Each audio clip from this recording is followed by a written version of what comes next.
नमस्कार, मैं हूं आपके साथ हेमंत कुमार। आज के इस वीडियो में हम बात करेंगे ईरान और अमेरिका के बीच में जो जिस तरह की चर्चाएं चल रही हैं उसको लेकर के ताज़ा स्थिति क्या है।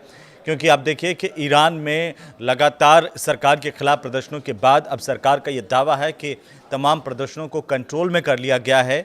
साथ ही इंटरनेट सेवाओं पर पाबंदी लगा दी गई है और स्ट्रिक्टली जनता से कह दिया गया कि इस तरह के कोई भी प्रदर्शन अगर सड़कों पर होते हैं तो उनके खिलाफ सख्ती से निपटा जाएगा। दूसरी तरफ ऐसा क्या हो गया कि अमेरिका के जो राष्ट्रपति है डोनाल्ड ट्रंप, उन्होंने ईरान में जिस तरीके से सैन्य कार्रवाई की बात की जा रही थी उस पर फिलहाल रोक लगा दी है।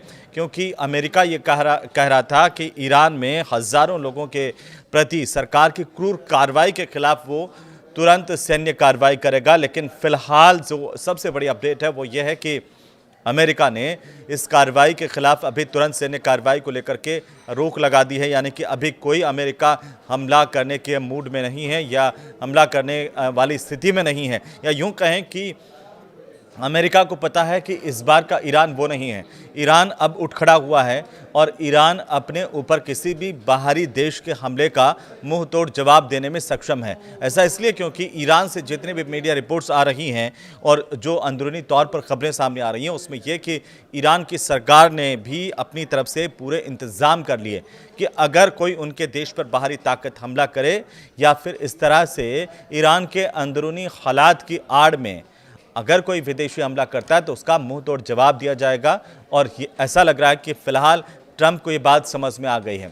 तो ईरान की तरफ से ये कहा जा रहा है कि बैकडोर बातचीत के संदेशों को समझने पर ध्यान दिया जा रहा है।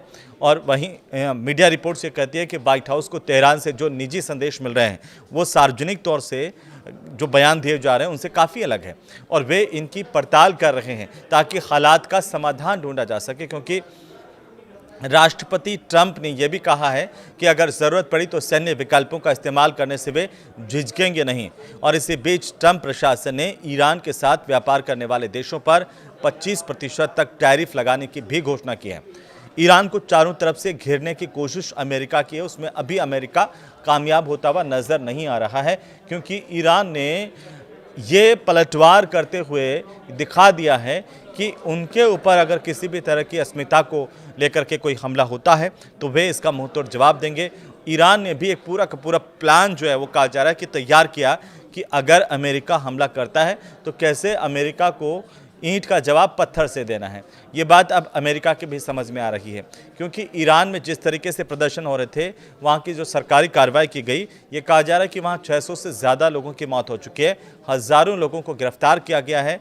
और इसी बीच ट्रंप प्रशासन ये विचार कर रहा है कि क्या ईरान के खिलाफ कोई सैन्य कार्रवाई का आदेश दिया जाए।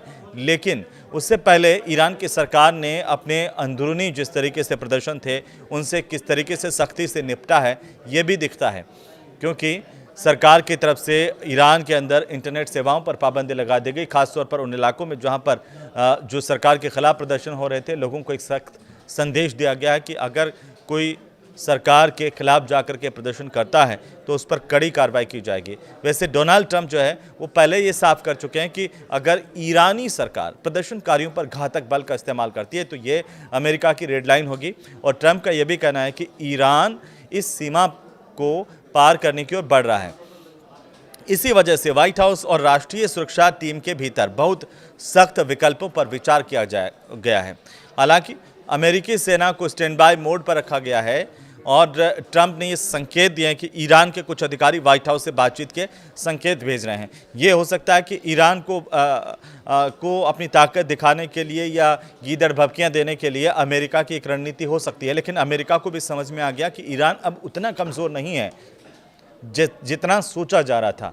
व्हाइट हाउस की प्रेस कॉन्फ्रेंस हुई और व्हाइट हाउस की जो प्रेस सचिव है कैरोलिन लेविट, उन्होंने कहा कि ईरानी शासन सार्वजनिक रूप से जो कह रहा है वो निजी तौर पर भेजे जा रहे संदेशों से अलग है। राष्ट्रपति उन संदेशों को गंभीरता से परखना चाहते हैं। उन्होंने ये भी कहा कि ट्रंप ज़रूरत पड़ने पर सैन्य विकल्प अपनाने से हिचकेंगे नहीं और ये बात ईरान अच्छी तरह से जानता है। इसी बीच ट्रंप ने ईरान पर दबाव बढ़ाने के लिए एक बड़ा आर्थिक कदम भी उठाया। उन्होंने सोशल मीडिया पर यह ऐलान किया कि ईरान के साथ व्यापार करने वाले देशों पर तुरंत प्रभाव से 25% टैरिफ लगाया जाएगा। ये प्रदर्शनकारियों पर कार्रवाई को लेकर के कहा जा रहा है कि ईरान को दंडित करने की दिशा में ट्रंप प्रशासन की कोई एक कार्रवाई है, एक कार्रवाई का हिस्सा है, लेकिन इससे ईरान पर कोई असर पड़ने वाला नहीं है।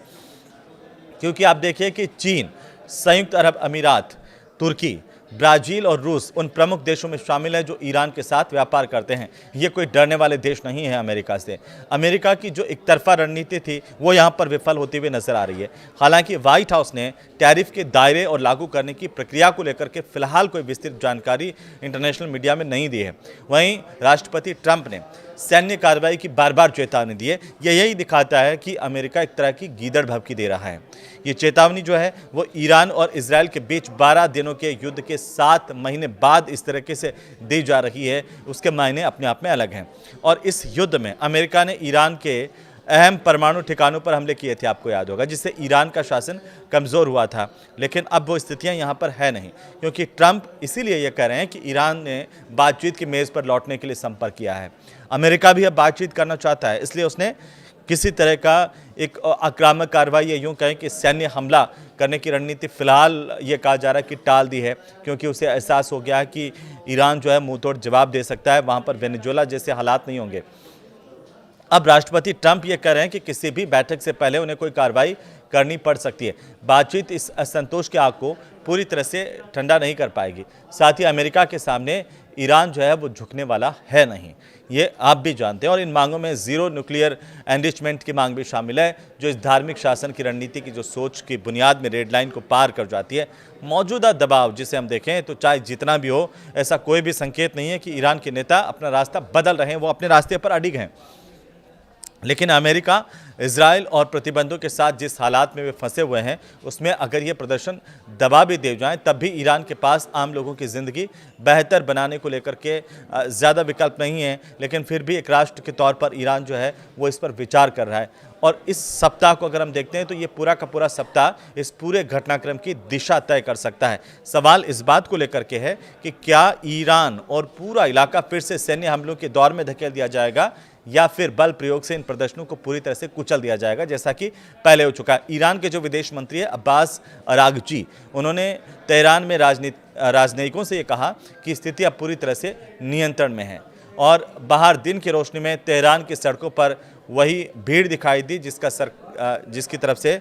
सरकार ने यह कहकर आह्वान भी किया था कि वो प्रदर्शनकारियों को सड़कों से हटा दें। लेकिन फिलहाल अच्छी बात यह है कि अभी अमेरिका और ईरान के बीच में बातचीत को लेकर के चर्चा हो रही है, और उम्मीद की जानी चाहिए कि बातचीत से ये पूरा मसला हल हो जाएगा और ईरान के लोगों को भी खुली अमन चैन की हवा में सांस लेने का मौका मिलेगा।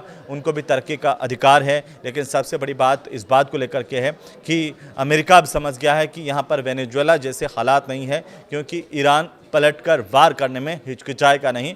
शायद यही वजह है कि अब दोनों देश बातचीत को लेकर के आपस में सोच रहे हैं या बातचीत की टेबल पर लौट रहे हैं। आप इसे कैसे देख रहे हैं, हमें ज़रूर बताइए। ये वीडियो आपको कैसा लगा, ये भी आप कमेंट बॉक्स में कमेंट कर सकते हैं। नमस्कार।